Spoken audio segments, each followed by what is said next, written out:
Mamadou Seydi Kane yewtere njillu men fuɗɗima ɓure mane ene mbayi gatanaare toɓi tuɗi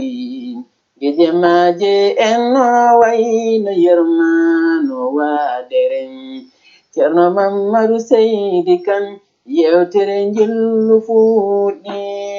ɓure mane ene mbayi gatanaare toɓi tuɗi gije maje en no wayno yermano waaderen. Assalamu alaikum wa rahmatullahi ta'ala wa barakatuhu. En garti hande kede salminde dendagal yebboɓe jaayen Pendaw TV e kuuɓal yewtere men jillu no kewne wadde kala saaha salminde dendagal musɗagal salminde dendagal fuutankagal kedi ko yettude Allah no feewi hande gartoɗen mana ha yewtere men jillu nde tawno en mbayri hen feewi ko wona mana ha joni ko ganduji aduna tan kedi ala haali korka ha ma ha joni taftiraji jahonnoɗi hen ɗi e mana ha joni kedi ala haali kedi ko rafi jahuɗi pop en jaa en gantuji mana ha joni lelde men artude mana ha e yewtere men jillu kono salminde e juurade e weltanade dendagal yebɓoɓe jaayen Pendaw TV pop e kuuɓal hande noon sen jii kedi mana ha joni en gummima e studio mbaɗan ɗen jillu wonɗe jilliɗen nde tawno mbiɗen jillu en ceerta e jillade hande noon wonɗe jilliɗen goto e musidɓe men kedi mana ha joni mbiteɗo Birane Wane inchallah min gaare makko ko yeehi yillademo nde tawno o rewino mana ha joni 28 février ala haali dawrugol wiyete mana haji élection municipal ko ɗum hande ke gartuɗen jokkude golle inchallah nde tawno enen gandi élection ngaji ɗi jawti mana ha joni le 15 mars ala haali ko dartinoma banggue mana ha joni ko fewti e oɗo ala haali jaahowo woni mana ha joni covid 19 hande kadi inchallah ina uddita mana haji élection ngaji yo jokkite mana joni deuxiéme tour waɗi enen jilli hande goto e musidɓe men mana ha joni dillowo e dawrugol woni Birane Wane enen mbiyam Birane bisimilla e jaayen Pendaw TV celna bandiraɓe haade men artude e yewtere. Assalamu aleykum bandiraɓe noon ko adi fof kam mbeɗa jarno moon ceerno Mamadou Kane El Hadj Baba Ly e ɓe salmina kadi bandiraɓe hettoroɓe Pendaw TV ɓe jiya moon vraiment ko mbatton ko ne waɗi fayida no fewi ko information ko hunde mo ganduɗa ko yimɓe cohli anan te kadi ko ne wawi neɗɗo wawi wonde e aduna o foof ne wawi heɗade mo noon jagotomi tan koye Allah jurno ɗum tigi amin amin ko artude hen tan enen gandi bandiraɓe ko émission men jawtunoɗo le 28 février enen keeɓi hen retour aji banaji baɗɗo fayida kedi moƴƴi kedi ummorade e wuuro serji nde tawno ko yeɓat ko en heewi machallah yeɓat ko jani Pendaw TV ne heewi kono oɗo émission kedi ko émission keeriɗo e nder émission ngaji nde tawno ko jeeyi ɗum spécialement ko serji ko so mbi ministre so mbi élection municipal enen gandi ko diwan wadde diwan e nder diwan ko diwan serji kedi jeeyi ɗum han ɗo émission waɗa ko en keeɓi hen retour aji baɗɗo fayida heeɓe gandano holko maire serji alhamdulillah rabbil alamin gandi maire serji mana émission men jawtunoɗo le 28 février ko heeɓe kedin wonko manque no famde holko serji dari e holko serji yarte tuggo wonnoɓe hende ha lomtiɓe hande ɓe paami ɗum ñaati hen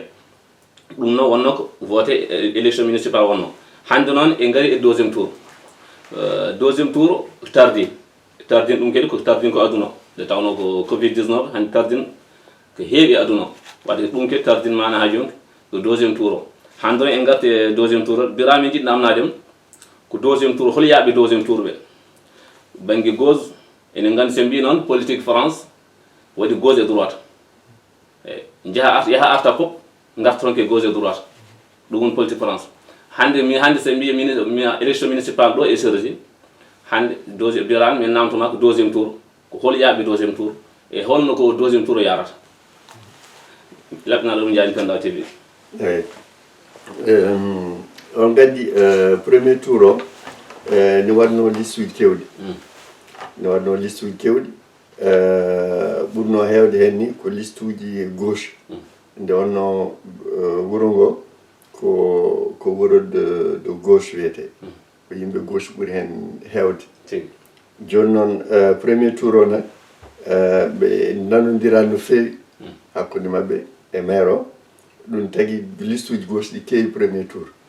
ne waɗno à peu près hedde 5 listes de gauche ɗum tagui gauche o so rendino tan premier tour o tawno ko maire o ɓenni ɓe ndendayi ɓe ndendano premier tour o eɓe kewno ɗum tagui kanko maire o dañani ɓennude premier tour joni deuxiéme tour o pour jaaha deuxiéme tour il faut keɓa 10%. sa heeɓi ko famɗi 10%, a wawi yaade deuxiéme tour. joni noon heɓɓe 10% ɓe ko liste uji nayyi keeɓi ɓuuri 10%. maire joni o heeɓi 33%. droite dewɗe makko o ɓeeteɗo Armand Payet o on heeɓi 19%. droite goɗɗo heeɓi 11%. Dominique Lefebvre won ancien maire on heeɓi 10%. bon ne waɗi goɗɗo waɗɓe aussi biyeteɗo Sana Seytouni o on heeɓi aussi 10%. kono ɓen ko yimɓe de gauche. joni noon mataw ɓe pamdirani hakkude mabɓe. joni noon ɓe mbi ko ɓe mbaɗani jahani deuxiéme tour. kala jiɗɗo votan yo ƴeew yo neɗɗo votan mo yiɗi kono kamɓe jiɗi voilà andi o feccude donc situation hannde o koɓe taroɓene ko ɗiɗo tan ko gauche o e droite o. donc alay saago yimɓe paama ko liste Armand Payet e Pio ko droite ko liste droite ko yimɓe droite républicain ji. donc ɓe mbaddata ke gauche o noon koko fecci ancien maire o et nouveau maire eyyi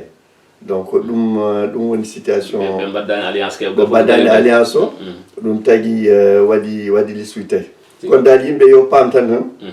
ko gauche droite o ko goto e mabɓe tan heɓata soit maire o waɗe réélire walla droite o gagne leydi wuuro ngo. droite o noon so gagnima wuuro ngo yimɓe jiiɗa ɗum par ce que wuuro ngo changet ko politique droite jomumen mbaɗata. a yani ande Pontoise yimɓe hewɓe ganda Pontoise ko wuuro gauche wonno. Pontoise ko wuuro gauche wonno ko guila droite ɓamti ɗum guila nden wonti droite te ñalawma hannde Pontoise wonti wuuro droite. yimɓe gauche walla ɓe ngala ɗon ngala toon doole haydara hay yimɓe men hoɓɓe ngala toon doole. donc enen ɗo ene wuuro ngo so yeehi droite wayata kono Pontoise ni. ɗum noon ɗum tagui no woni important yimɓe ganda ɗum ganda neɗɗo kam komo wela waɗanta weddonto kartal kono kam min kam e ɓayri ko mbeɗe dille politique devoir am ko andinde yimɓe situation après caggal mum no goto foof suba mo wela kono kam janggo e janggo jomumen mbasa widima andi a haalnani min gandano ndeke situation koni woni. bel droite meeɗi lamade Sergi. droite meeɗi lamade Sergi kono ɓooyi nden Sergi mawnani no feewi mawnani no feewi te kadi hewano ɓaleɓe hewano. kono kam koreji men gari ko e Sergi heewi ko Fuutankoɓe jogui gueɗal ko gauche tan jogui. ko garɗen e Sergi ko guila kam 2005 guila 2005 ha faade ñalawma hannde o eɗen mbawi ko alhamdulillah enen kam surtout kam dental men ngal communauté men o ne heewi doole e mairie o e ɗum te kadi ɗum yimɓe ne gandi ɗum par ce que alhamdulillah kala ko gummen ɗen Allah ne newnan men e wuuro ngo noon e alay saago yimɓe ganda ɗum janggo e janggo so change noon yimɓe voilà noon kadi no mbiɗani ko minen ɓoyanko min gaari e wuuro ngo kono noon ko alhamdulillah rabbil alamin komin gar koyen faade hannde kam min jii Sergi ko newi e banggueji foof a sohlata sal ha tarda a heɓat wona tafsiraji men wona ko alhaali réunion ji men wona fof kam ene gandi en newi so welama hande tan a yetton mbiya min de sal cohlima waɗo darni en daña sal ɗum wadde nden en mbawi wadde mata ko gauche ko fadde yimɓe men mba ene goni nder maire o ni en jogui hen gueɗal neɗɗo ma woni jogui gueɗal tan hasi an a dañata gueɗal hayso ka wona toon sa dañi neɗɗo gonɗo toon mairie en jogui toon gueɗal tan hasi an gonɗo Bowolo hasi daña gueɗal par ce que sa rewi makko tan hasa daña gueɗal waɗa ɗum yettare Allah no feewi kono han sen garti e de village droite et gauche hol différence ko village maɓɓe kam ɗi golle maɓɓe so wiyama tan sen ƴeewi tan ko exemple tan seeɗa ɓayde mbiɗa ko Pontoise ko droite on toon min waɗa sambe waɗi différence min mo anda politique o haydara tan mi dillata hen mi anda hen haydara kono sambe waɗi différence ɗo de sergi ha ɗo Pontoise ha ɗo e sergi ha ɗo mbe yi différence o woni golle ɗe gona goote ça veut dire e hay laaɓi so ƴeewi laaɓi ga ɓuuri fewde e laaɓi to beele ɗum ko banggue ko droite et gauche golle maɓɓe ceerti walla ko nandi hen eyyi ko politique aji ɗi ne ceerti sa ƴeewi par exemple kala ko fate materi logement ji sociaux ko sergi mahata e logement sociaux ko hay guure keddiɗe mahata ɗum Pontoise mahata ɗum ko droite ONI mahata ɗum ko droite par ce que ɓe mbiyata ko logement social noddata ko immigré donc ɓe jiiɗa immigré kewa e guure mabɓe aɗani donc ɗum ko fanno goto e politique aji mabɓe ɗi wona goto kadi eɓe jogui kadi e fanno goto moɓe jiiɗa pour yimɓe droite ɓe jiiɗa wallude ɓe miskinam no feewi par ce que ɓe mbiyata ko jomum so wallama liggotako jooɗo tan ha kadi ne fara voilà ɗum kadi dey ɗum enen wona politique men enen politique gauche ko mo ala doole foti wallede enen de te kadi logement ji yimɓe fof ne poti ɓe ngala doole aussi ne poti wallede ha keeɓa logement ɗum woni min kam vraiment ɓe yiɗi différence on feewi hay banggue komin jigui sukaɓe janggoɓe école min jiiɗi différence hay banggue cantine gueɗe mbaɗno foof hasi toujours au niveau de Pontoise une certe une certe no feewi gam wadde mataw ko no mbiɗa ni politique maɓɓe golle maɓɓe ne certe kono hannde kadi garta hen ko e maire sergi woni so maire sergi woni mo gonduɗa o Jean Paul Jean ɗo beele ko tuggue municipal élection ngaji premier tour yawti ko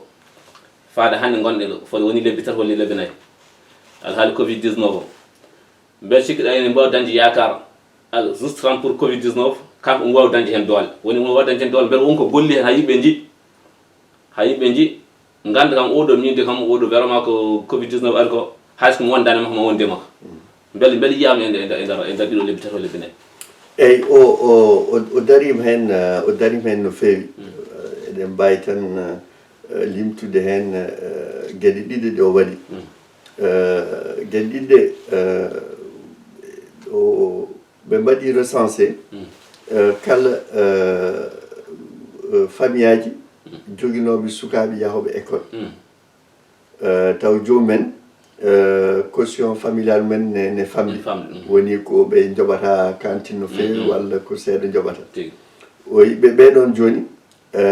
mbaɗama goto e mon fof noddama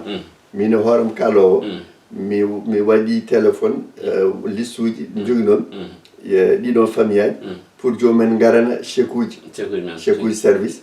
50 € laabi ɗiɗi 100 € pour mbawa mbaɗoɗi course anani ɗum ko ballal mo waɗi o itti ɗum e budget mairie o plus kadi masque uji kadi mairie o kadi soodi masque uji kewɗi waɗama distribué mi anda son keeɓi e boitul lettuji min heeɓi tan voilà min kam keɓi kanko fam min kam ɗiɗi keeɓira mbiɗa sekoji kam min keeɓi donc e caggal mum kadi ndeɓe mballi chèque uji pour famille aji joguiɓe sukaɓe ɓe mbaɗi kadi liste goɗɗo pour jomumen taw ngala sukaɓe mais taw ngala taw ko miskineɓe taw jomumen ngala doole no feewi ɓen kadi jomumen kadi kokama kadi chèque uji 50 € pour mbawa waddude course mbawa waltirade tigi eyyi ɗum ko ɗum ballal tigi ri kono ɗum joni ko mbiyata ko spécial tan kanko it engagement ko e mairie makko walla ko ala ko mbiyata ko gouvernement waɗa ɗum appuyé e nder mairie ɗi fe mbaɗa ɗum gouvernement wonko waɗi wonko rokki par ce que kam sa ƴeewi chèque uji balle ɗe ko à peu près 150 €. 150 € ɗi 50 € ɗi ko laamu ngu walli ɗum rewni ɗum e préfecture 100 € keddi ɗi ɗum ko budget mairie eyyi ɗum ko namna gongal ngal ko alhaali situation ko no yarni caggal ballal ngal wadde nde ko a cadre yimɓe banggue wadde yimɓe attention banggue laaɓal nde tawno ko rapport ene gandi ko heewi caɗele no feewi banggue laaɓal ene polisaɓe holno dardiri banggue sécurité yimɓe ɓe dente ɗe par ce que en gandi arine saaha ha wiya marche sergi en uddite arine saaha ko laamu gouvernement o ko wi woppidi e université ɗi e mairie ɗi seɓe jiiɗi uddirde seɓe jiiɗi kamɓe jogui laamu holne on saaha holne dardi hen kamɓe maire gonɗo ɗo hande o eyyi nde situation haadi situation wulde nde nde kawuji ɓeydi no fewi nde haadi mum marché o continue no fonctionne mais taw ko yeeyoɓe ñamde tan mbaɗa autorisé heddiɓe gartano kono caggal mum nde situation kawuji ɓeydi nde o felliti uddude marché o joni noon caggal mum noon ɗiɗo tawuji kam marché o udditino ay maɗa son jeeyi toon hanki kam vraiment ko udditi complètement ko ayi kamɓe fof commerçant ji fof mbatti hen arde pour mesure aji mbiyataɗi mesure aji kewɗi ƴeftama ko nande école aji pour sukaɓe ko nande mairie aussi ko nande kadi kala dal ɗo woni bureau laamu mesure aji ƴeftama te kadi yimɓe kadi vraiment aussi darima hen yimɓe mbaɗi respecté no fewi mesure aji ɗi eyyi par ce que kamɓe eɓe banggue école to ɓe mbaɗi sondage par ce que kamɓe nodde yimɓeɓe eɓe nawanoma essaye ɓinguel ma ara école guel baɗo guel ba wadde mata ko yidde wadde sécurité o elle cikkimi jiɗnoɗo mata yimɓe fof mbasa arde eyyi début o bon eɓe ganduɗo kam yimɓe fof gardata sukaɓe fof gardata par ce que won hen mbiyata ko yaawi joni sirani joni noon 2 semaines ɗi kam hewani élevage kono kam guila semaine ɓennuɗo kam yimɓe batti hokkude suba tigui rigui par ce que minen ko yami min jeeya noddanoɓe min mbi sukaɓe jaara minen ke salnoɓe min jeeya kono caggal ɗum noon hanti ko nde vraiment ustine no fewi andi kam école eyyi ɗum joni addana wiide waɗi yimɓe wonko jii eyyi wonko golli e nder ɗiɗo lebbi nayyi eyyi ɗum kadi bandiraɓe ke mbatta haqqille enen ko kaldaten ke fuutankoɓe ke ɓiɓe fuutankoɓe kaldaten ke serdinaɓe ke maɓe gonɗen e jamme ñalawma kedin alhamdulillah enen gandi kadi won dariɓe mbi kañumen mbirani kala dari ɗon dari ɗum en jiiɗum e nder sergi eyyi woni mbiɗa woni mawɓe wonɓe ɗo mbi kañumen kala ganda hay goto kañum mbirani woni fof toon goni eyyi ɗum kadi yettere Allah min jettata ɗum Allah ko sababu ma eyyi ɗum ene kaala kadi woɓɓe dendagal ɓe mbayani ɓe no mbayni ganden kadi ko mairie o ɗo yarate ko ni yarata kadi wonko golla alhamdulillah rabbil alamin won golla heeɓe kadi ko yimɓe men goni toon ko dariɓe kadi darniɓe sergi darniɓe fuutankagal ko ha wona seeɗa wadde nden ko mbatti haqqillaji ha joni no mbinoɗani tan ko droit et gauche kono noon kadi ganden kadi gauche kadi yimɓe ɗiɗi goni toon ko Jean Paul Jambo nan toon e Dominique Lefebvre nan toon goto ma fof goto hanteɗo eyyi wadde nden ɗum jiɗi min jiɗi paccinan min on banggue haade yimɓe yaa tan taw ko gauche tan jeeyi so jeehi gauche kadi taw kadi parti ɗiɗi goni toon certuɗi eyyi taw droit to kañum parti goto yimɓe ɗiɗi goni toon kono yimɓe ɗi renduɓe wadde ɗum alliance oga parti ko yimɓe ɗiɗi ko yimɓe ɗi sertude kadi mum fof kadi yarude dañi eyyi so yimɓe ha jeehi tan gauche tan gotanata holɓe jiɗɗa yimɓe goto yimɓe eyyi kamɓe liste uji ɗiɗo gauche ɗi Dominique yeeri tan ko pour mataw omo ɗamini wonde e opposition pour janggo e janggo o wawa négociide e agglomération pour wawde heddade agglomération président agglomération kanko ko on calcul o yaari pour heddade par ce que a wawa wonde président agglomération tawa a wona conseil municipal alay sago wona conseil municipal hay soko opposition mbawa wonde candidat pour wonde présidence agglo kanko on calcul o yaari par ce que on ngal ɗon kartal tan o heddora kono omo andi kam o wawa gagnade mairie Sergio par ce que joguiɗo 10% e badɗo o joguiɗo 33%. aɗen kam on différence ne mawni eyyi comme min namno jigui bien seeɗan yawɗa ko kanko Dominique Lefebvre ko jigui wona kam yerdi parto voilà ɗo wonɗo joni wona kam wona wombo waddan siko wombo jagganno junggo eyyi wonno ko suko debbo goto o ardini kono kamɓe gondi kamɓe gondi c'est dire so gagnum kanko wawi jottade jappere mirde non enfin o gagnademo nde kam tiiɗat tiiɗat kono so gagnima so gagni o wawi joɗade e mairie kono kam gagnademo nde tiiɗat par ce que ɗo miɗo no woɗɗi 10% o heeɓi 10% kam wiide aɗa gagno hen tarate quelque voilà joguiɗo 33 et quelques pourcent aɗani ɗum kam sattat no fewi bon donc calcul makko ko mbimi ko tan ko ɗaminade heddademo e communauté d' agglomération joni noon droit o rendi no mbiromi ni ko droit mo ganduɗa ko droit dur surtout biyeteɗo Alexandre Pio anande ko droit mo ganduɗa ko presque ko front national ni par ce que ko yimɓe mo ganduɗa ko droit pur tan kañumen ngala affaire e immigré ji ko programme droit jiiɗi wadde voilà jiiɗi rastiyagal te son ji won guure kewɗe gonnode de gauche change no fewi son ji par exemple Matla ville no change ha front national ne ara toon aɗa ɗum ko situation ngaji mbaɗi ni gadda ɗum il faut ko yimɓe paama ɗum adi jamma jamma mbiye minen de min gandano walla koni te min mi yino ñanden aɗa haali haala won mawɓe dental ngal mbiyo kañumen kala ɗo gonmi ko ɗon gonat ne woodi par ce que enen eɗen jetta Allah politique wuro ngo mi wino ko min nde garmi wuro ngo 2005 ko ɓalejo goto waɗanno ɗo politique ko Moussa Diarra ala cabaru goɗɗo ala ɓalejo ko kanko goto waɗanno ɗo politique kala nattuɗo e politique caggal mum gila 2005 ha fat joni wona cabaru wona ɓalejo ko min nani ɗum politique ko min naratno yimɓe yoɓe gari mbaɗe politique balle maire o enen de ke wuuro ngo koɗɗon wona tan on mbiyata tan kon français ji passeport mo nafa tan ko voyage anen de son keeɓi caɗele mbiyon on donki hebde maire ala nafata taw onon e koye mon ala on considéraki kon citoyen ji ñalawma hannde o ɗo henna goɗo wuuro eɗen jogiɗo doole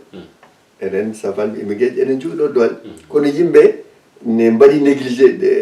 sa haali tan mbiyema ɗo haala ɗum ko politique ko bolle puyɗe politicien ji fof goto noon wiya ko noon mbatten ha belsinɗen ha fof boddira noon tigi mbiɗa ni wallahi ko noon aɗa ndeɗa ko jawata ko ɗum addata ko ka yawata ko neɗɗo woto yaw haydara jiita ko fijirde neɗɗo fof puɗɗide fijirde cikkata ko fijirde tan ɗum ɗo fijirde taw fijirde kañum jogi addede ko mawni ko wadde nden ko enen ko kaadaten ke miniraɓe men walla mawraɓe men jibnaɓe ɗo walla hayso jibnaka ɗo ni en jogui mana ha joni e capacité e leydi ndi en janggi yo tin yo dille gueɗe mbaɗe ni a nafat hoore makke nafa banden ɗum woni important ko ma nafa hoore makke mbasen tan hadde tan e wonde tan mi immigré mamam ari babam jibnama ɗo mi ara kadi min jibna ɗo fof enen fof gonen immigré jaltene on demen hande aduna hoddi kalɗo koɗɗa ko ɗon jeeyaɗa neɗɗo guurɗa fof ɗon hasi ɗon mayta wadde enen ko mbasi ɗum dendagal wona chargé tan dendagal fuutanke e ɗo ɗo woni fof en dille alhaji mbaɗa yettino yo da hen immigragal yo ha tan ummade gal bab ara yetto balɗe tati koɗa yo ha ɗo so yewti ɗum hande a andi tan hen jeeyaɗa so moƴƴin soko no wiyete ko suko wonno e bonde ƴeewa fewnude hande ko wongo jeeyaɗa dillen e gueɗe mbaɗe ni ko nafoore tigui ina adda biran ko sumen yewtere men gari haɗo enen calmini ki dendagal yeɓɓo Diagne Pendaw TV enen jejjitande tawno vraiment ko yimɓe dari tigui ko rokkoɓe men courage no fewi vraiment ko noddoɓe kene weltotoɓe dendagal mbatte en Diagne Pendaw TV yimɓe en kolliri weltare men hen fewi wadde enen calminaɓe en ceerta e salmideɓe e ceerta e juuradeɓe biran so min mbimama ko hannde ko holko poɗɗa komin ponno namnade min namnakim e alhaali e mairo walla e alhaali élection ngaji garoji holɗo mbiyata bandiraɓe eyyi mbeɗa heewi tan artude e gueɗel gotel aɗa andi kam élection ngaji yimɓe fof mbawa wondude e côté gotal won alay saago hay ɗiɗo élection ngaji won koreji men won sehla men wonduɓe e yimɓe droite ɗum ko politique neɗɗo koɗo wela fof weddoto kartal mum a wawi wiide tan yimɓe fof yo ngar gondema ɗum ko démocratie ɗum wiyete démocratie kono tan hunde fof yo waɗe tan e dow teddugal mbasen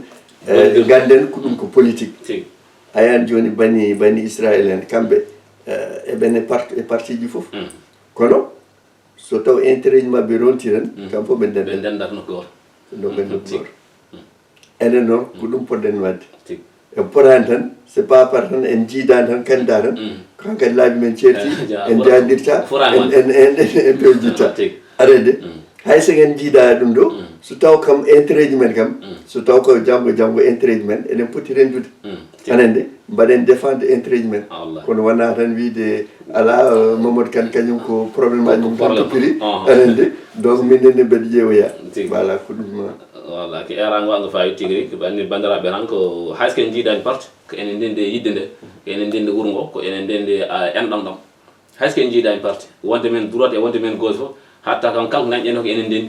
ɗum kede bandiraɓe kede mbawa famde ɗum ganda ko politique tan kono heddi ko ɓuuri ko politique heddi ko ɓuuri hewde e politique o eyyi bandiraɓe gandirnoon kedi ɓe ene mbawi wata rendude yiyande kono denden miiji denden jikko eyyi ko ɗum fof ko andaniɓe tan ko politique kala ko mbawɗen fagga toon gadden ndinɗinen ko golloɗen ɗum woni mana o ɗum kedi ko ceerno Birane yiiɗi ko famille bandiraɓe eyyi ko e garde yewtere men ha ɗo Birane ko sikki yewtere nde fuɗɗi woɗɗoyde manda taw ko jiɗɗa ɓeyda hen après mbayɗen bandiraɓe eyyi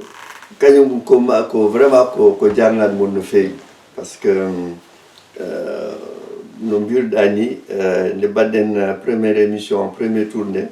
min e hooram hewɓe keeɗima émission noddi kam mbi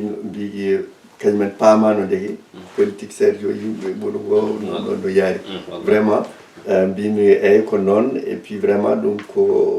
vraiment ko saabu Allah saabu aussi Pendaw TV par ce que koɓe mbaɗata ko ne woodi important no fewi ne woodi important no fewi par ce que yimɓe alay saago ɓe gandine ko woodi ko ɓe mbasa tan sikkude walla ɓiye tan kaari mi nani min de ke kolce baɗe guittumi aɗande ñalawma hannde o information c'est important mbawɗa wonde fof aɗa wawi hebde information donc vraiment ko jarnade mon no fewi min min beltimi hen fewi kadi enen mbeɗa yaranga dendagal sergi kam fof enen bismi e jayni Pendaw TV suka haaɓe noon e mawɓe hen kala mabɓe mana ha joni cohluɗo kadi information gueɗe mbaɗe ni jayni Pendaw TV ko udditi ko uddatani dendagal aduna ko uddatani dendagal aduna fof jayni Pendaw ko udditi tan kala garɗo hen fof yiɗi wadde hen fodde mum enen mbi ɗum de simil mum e nder jayni Pendaw TV Birame min beltinimama no fewi yewtere men ɓennuɗo alhamdulillah rabbil alamin ndeɗo kadi ko machallah elle ndeɗo kadi cikkiraki mata ɓuuri nde to wadde ko yettoro Allah no fewi